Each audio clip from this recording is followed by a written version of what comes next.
هاي تعراويل. تعال شوف هاي الكارثة. احنا بفنلندا بعاصمة هلسنكي.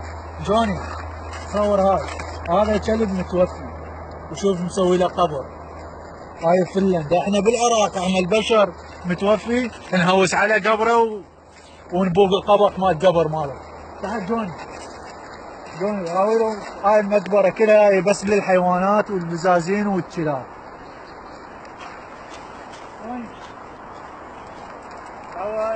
هاي كلها بزازين وهناك كلاب وبزازين متوفين.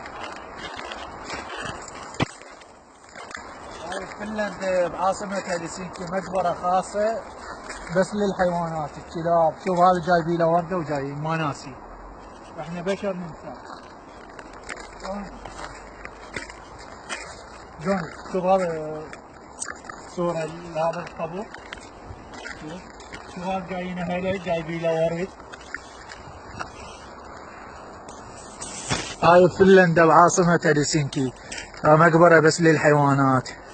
شوف هاي جايين اهله مشغلين له شمع ومتوفى ب 2015 واحنا هسه ب 2018 واهله ما ناسي.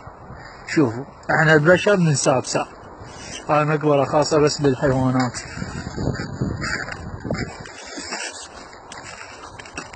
شوف هذا جايبين له باقة ورد للكلب. شوف حتى الكلب مالهم مقدر. هاي فنلندا. شوف هنا الإنسانية. هنا الإنسانية عند هذا العالم. احنا مسلمين ما عندنا إنسانية. هاي مقبرة خاصة بس للحيوانات. شوف هذاك كلب.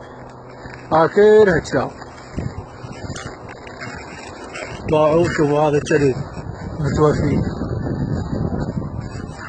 شوف التاريخ ماله شو وقت متوفي ب 2017 صار له سنة ما ناسي.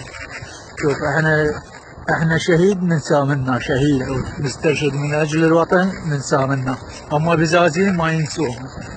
شوف هاي مقبرة خاصة بس للحيوانات. شوفوا هاي البزونة متوفية ب 2006. شوف التاريخ مالها ب 2006 وما ناسية جايبين لها ورد وجايين. هاي فنلندا. شوف الإنسانية. شوف احنا بشر ننسى مع كل أسف. والله مع كل أسف. أما هم المسلمين. شوف هذا الزونة متوفية. شوف التاريخ ب 2009.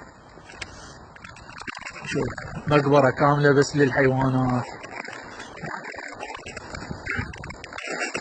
شوف هذا جايبين له دب.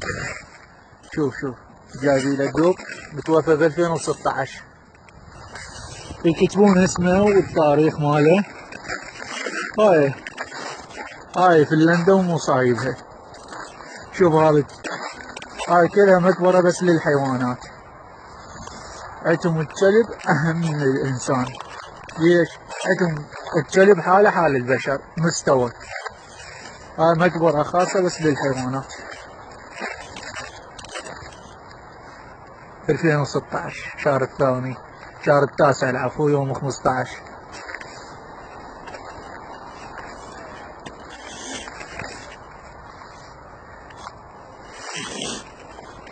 هاي مسؤول. هاي مقبرة كاملة بس للبزازين والكلاب. واحنا نطلب من التواصل الاجتماعي تنشر هذا المقطع خلي يشوفون باقي الدول شلون عايشين.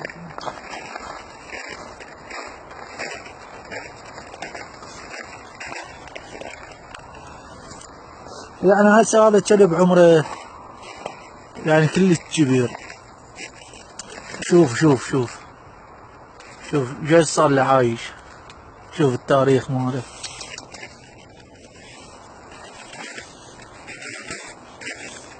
هاي مقبرة كاملة بس للحيوانات. هاي فنلندا.